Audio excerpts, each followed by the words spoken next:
For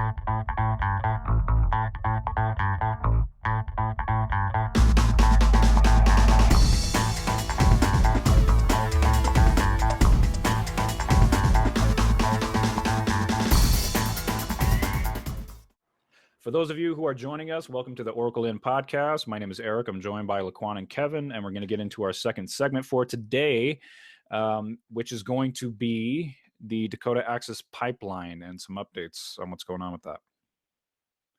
Yeah, okay, so everyone's shocked that Donald Trump came in and said, you know what, we're going to put that pipeline through. So he officially told the Army Corps of Engineers, hey, approve their permit, which had previously been denied under Obama. And so they approved it. And essentially they're going to get back to work. They never stopped working. They just couldn't do this one section, which I think it's the section that goes under a waterway, where they were halted on that one piece. So now they're no longer halted. The protesters, some of them haven't left, but most I think have. And so everyone's looking at it like, oh, we're gonna have to gear up for another fight. One thing I did see was, so you have the tribe, the Standing Rock Sioux, right, that are up there, but you have all these other people just going up there to help out, do whatever. Some of them just wanted to go cause problems, but what it sounds like is, and this is something that would be interesting to learn more about, is it sounds like that whole place is just a giant trash heap now, where they just trashed it, like the protesters. There wasn't any, respect for trying to keep things functional. It's just trashed. So I saw a tweet coming out where it was like, hey, before you send a whole bunch of new protesters up, why don't you guys clean up the mess you left last time? But yeah. I think that's where people on the right take that shot, please. Yeah. Don't just go there protest and thinking, oh yeah, I'm helping the world out, and then you just trash it and then leave. Yeah. But the veterans I just saw today are headed back. That's big. Yeah. Because there's a story too, and I know we're gonna talk about it, but in Iowa, there's a pipeline that burst in Iowa, and it's kind of relates a little bit too, because it leaked nearly 140,000 gallons of diesel fuel, so they were trying to clean it up.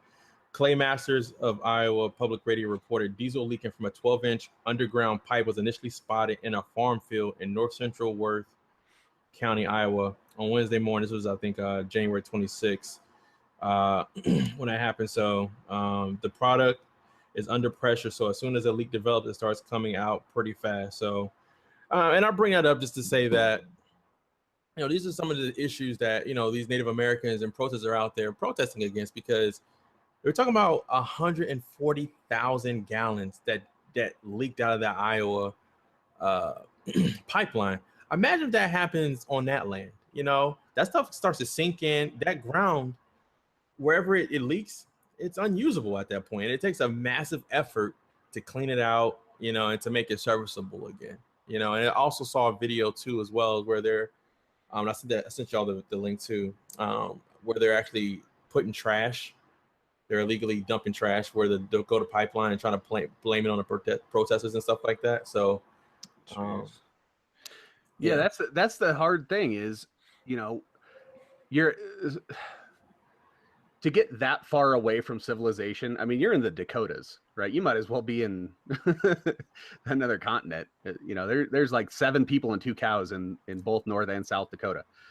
And you get out in the, you get out there and it's, who do you trust to report what's going down? I know who I don't trust, but I don't know who I do. And it's interesting to see because I mean, what's going to happen? There's zero chance that they're going to stop this thing. So I want to bring up this map real quick because, Q, to your point. So this is, now keep in mind, this is from 1990 to June 2011. But if folks are thinking that these pipelines are just leak free, now granted, technology, I'm assuming, has gotten a little better. Assume away. I'm not going to pretend that it's perfect, because obviously by looking at this map, you can see that leaks are fairly common, and it depends on the scale of the leak, but it happens all the time. So I think for us to just blindly say like, well, this one particular pipeline is going to be able to avoid all of that, it's foolish. Well, and it goes to the larger point of, okay, so the DAPL pipeline, Keystone XL, what we're trying to do, and it's unfortunate, but I understand why, that we focus on one pipeline or another pipeline. And at least with these, we're looking at them for, cultural issues. Like you're going through and, assaulting the culture of the community around it. But what we're not having right now is a conversation on pipelines and oil.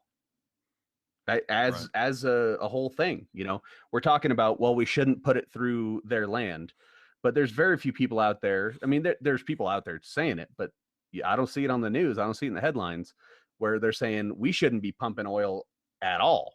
Like we need to keep it in the ground. Right. I mean, short of Greenpeace popping up every once in a while, you don't really see it. It's not, you don't get a 2 hours, let alone 2 week news cycle on it. So here's what I think is interesting, and this is a little blip in the news, but so when you talk about powerful entities playing a role in this game that's being played, the city of Seattle, the city council decided to divest. Basically, they didn't want to renew their contract with Wells Fargo, and Wells Fargo is a contributing bank who helped out with some of the loans that were needed for the Dakota Access Pipeline, and the city council voted to basically not renew that contract. And I think there were a few reasons from that. So you got to be careful with the headlines. Like Wells Fargo was kind of doing some shady things, like setting up fake accounts to buffer their numbers to make them look good. So maybe that might have played a role in it. But apparently, Native Americans had showed up to Seattle council meetings and asked them, please do not support this bank that is supporting this pipeline. And because of that, Seattle decided to not renew their contract, and that took away about $3 billion in liquid assets for Wells Fargo. That is huge. Apparently, Davis, California is also having a similar vote where they're going to take their money out of Wells Fargo, and Philadelphia and Minneapolis are also looking to do the same move. So when you see these powerful entities that are now going to start playing this financial banking game, it's going to be interesting to start to see now if that's going to play a role in actually stopping some of these projects from going forward, because that's a direct threat to Wells Fargo, and they cannot afford that type of loss in liquid assets. Sure they can. What do you mean they can't? Dude, sure even though they have $1 trillion business, if there's a domino effect that takes place, that's big. Yeah, I mean, their quarterly reports will go, or earnings will go down, some stuff like that. Yeah, it's not that it won't be taken seriously, but do you really think people are, I mean, yes, I'm surprised we're even still talking about the pipeline. I mean, right, because it just got a booster shop. It's been more than 2 weeks since the whole thing happened. And really, you don't see it in the mainstream news. And I say mainstream, but you might see CNN or Fox News or one of those do a blurb about it here and there, but you're not seeing it as part of the cycle. So it's going to be interesting, really, to see, does this start picking up some steam news coverage wise? What's going to happen if the veterans go up there? No one's really tested them yet, right? Wait till the violence.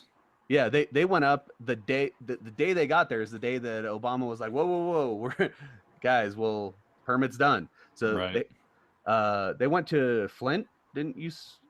Q, weren't you saying they were going to Flint? Yeah, they were supposed to go to Flint, but I don't know if they ever made it. I didn't really see anything on that. So, I mean, maybe they went, because I know they said that's what their next move was, to go to Flint to protest, because just a sidebar, Flint still has not had clean water since 2014. Put that in context there. Since 2014, they still have not had clean water. Well, they still do not have clean water. So, but isn't that pipeline 72% done already? Right? Yeah, it's mostly done. It's like a mile and a half, I think they said, that needed to be done. And just for anybody who's wondering, this is the Dakota Access Pipeline. So what was interesting about this, though, is that apparently one of the original plans was going to take the pipeline across and near Bismarck. But then the citizens of Bismarck said, no, that's way too close to our water supply. We're not going to have it there. So this was actually part of an adjustment that was made through. And as you can see, it touches the tip here of that reservation, and then it continues on down. And that's what all of this is about, is this little stretch here that they're trying to finish, but they can't because of all this the hoopla. Now, what's interesting, though, did you guys see what Trump said about this? What did he say? When he was being interviewed about it, because, he's green lighting the project again, he was like, controversy. Yeah. Nobody called me up about this. Like, listen, wow. the theme of their campaign is deny till you die. That's the, it's the old, gangster, jargon, deny till you die, don't admit to anything, lawyer up. That's just, what it is. Because what did he say when he signed it? Oh, this is great. Keystone Pipeline is great. It's going to create jobs. It's going to probably create a couple hundred jobs, maybe a couple thousand jobs. They always use the wrong numbers for that. But what is it? They say it's 30,000 jobs. If that. And it's like full-time jobs are like maybe a few hundred. And for how long? Maybe a year, maybe 2 years. And then what? Then what? It's Canadian oil being sold to China. But those jobs ain't going to last long. That's the thing. These are short-term fixes. That's all it is. These are just Band-Aids. You know what I'm saying? And it's to lie to people. Oh, this is going to create jobs. No, it's not. Everything he said he's saved or helped, he's done none of that. Well, wait a minute. If that's Canadian oil, where does what's his name, Trudeau, play in all this? Oh, he's happy about it. Sidebar, right? There's a conference for sustainability in higher education that Eric and I actually went to. That I ended up talking to a kid from Alberta, and I was like, "Dude, tar sands, what the fuck is wrong with you guys?" He's like, "It's like 3/5 of our economy is just that right there." Like, if you get rid of tar sands, Alberta is done. We're a third world country.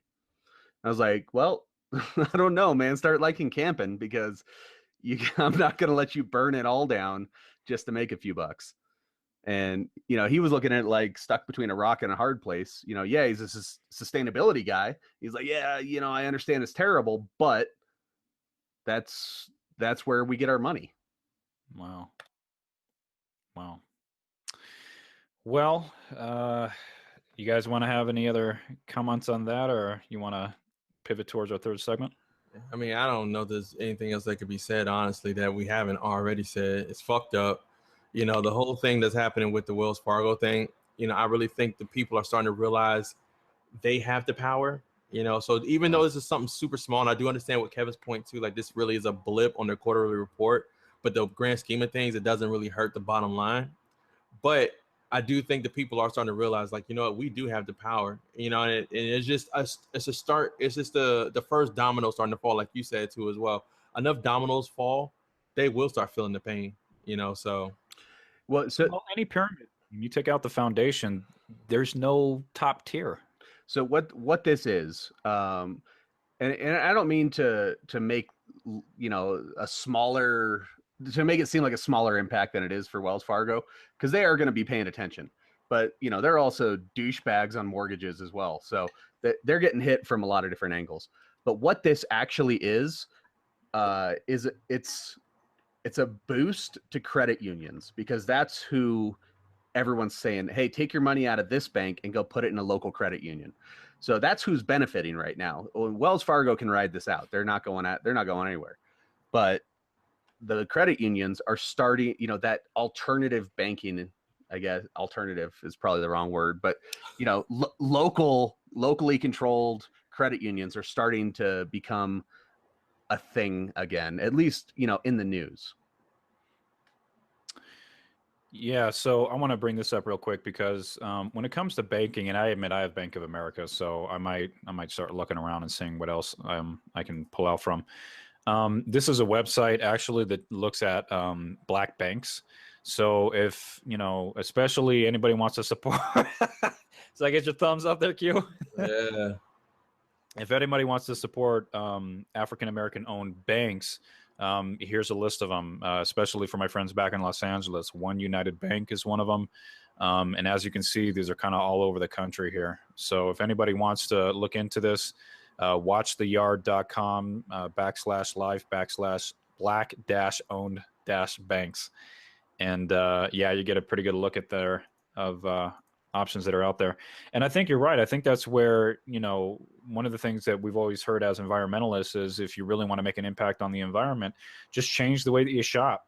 You know, you have the power in your dollar. And I think for a lot of people, it still comes down to convenience and apathy and everything like that. But that if we do it together collectively, that's where it can make a huge impact. And like Wells Fargo pulling out, or I'm sorry, the city of Seattle pulling out their money from Wells Fargo, that's a huge statement. And the fact that it's $3 billion is also huge, because that's still a lot of money.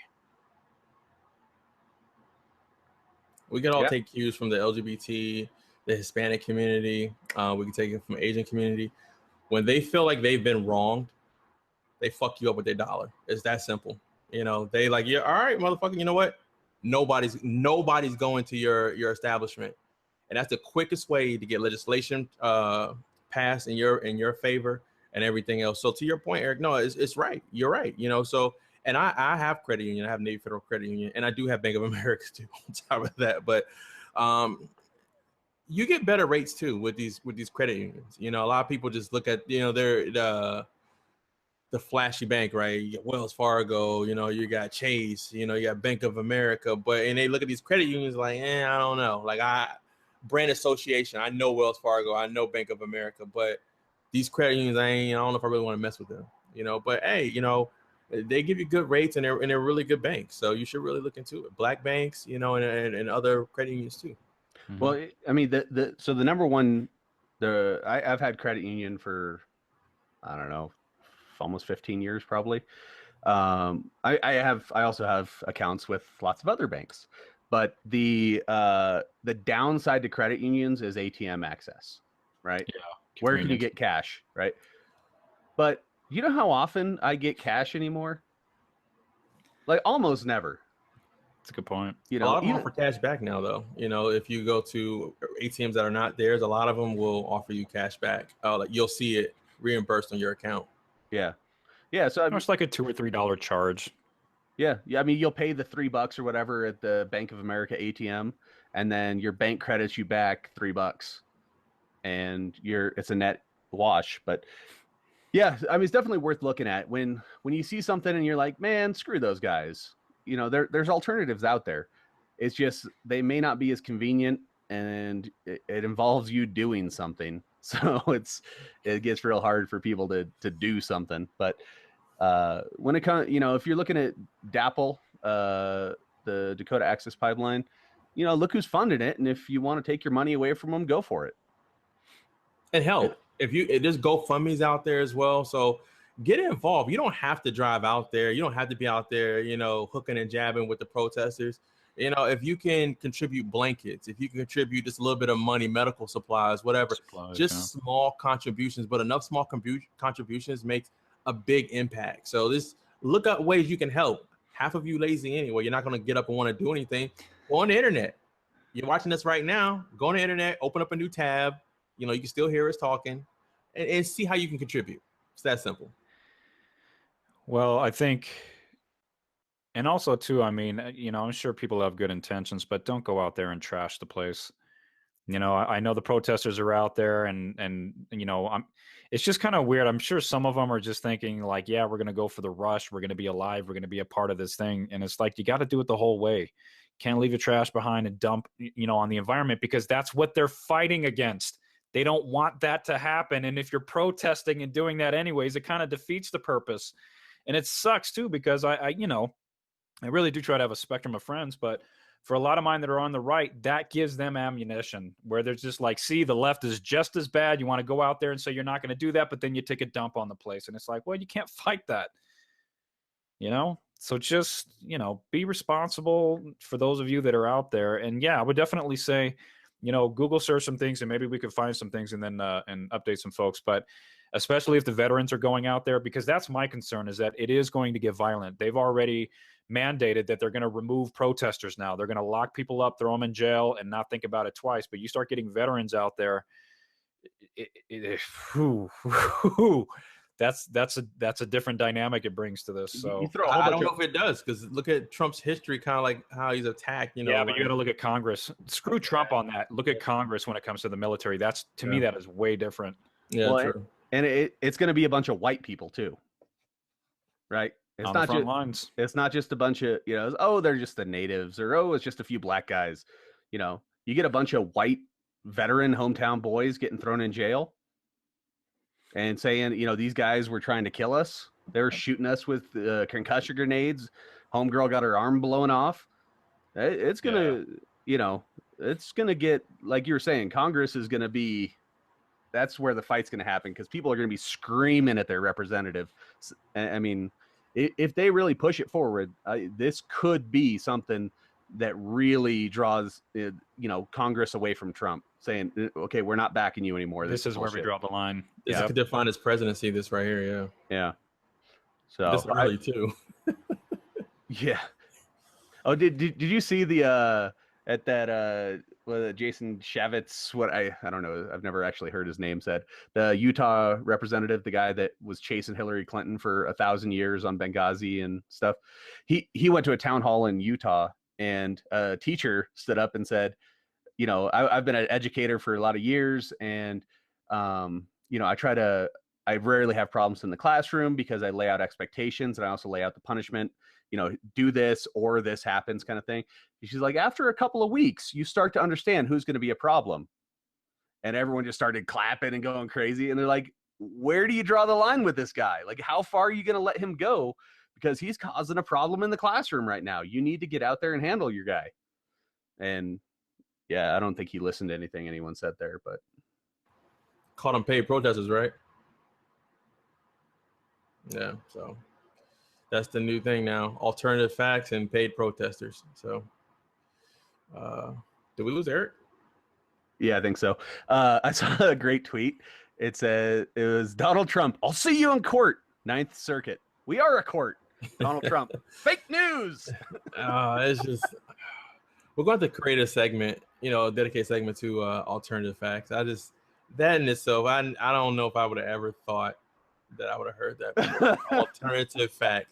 And to be so confident, you can kind of tell she's kind of coming unhinged. She had a little kink in her neck when she said it. It was just alternative facts. And I was like, her programming was a glitch in her programming, and it wasn't supposed to happen that way, but it was awesome. But they're trying to normalize it. So yeah, well, those were alternative facts. And it was about the size of the crowd, right? Wasn't that something about that. But and he was like, you do know that's it doesn't make it a fact. But she makes me laugh too, because she is just an extension of him, really. And bless her heart, she's just doing what she's paid to do and everything else. But it's just like, if she just really could see how she looks, so that same Jason guy is now after her. They actually went after her because she essentially was like, Lee, was it Ivanka Trump, like, go buy her stuff. Oh yeah. And they were like, oh hell no, you didn't. You cannot be plugging people's stuff. Yeah, it's just the president's daughter. You can't. Yeah. So they actually did an inquiry, or they're doing an inquiry to see, like, what laws did she break, if any.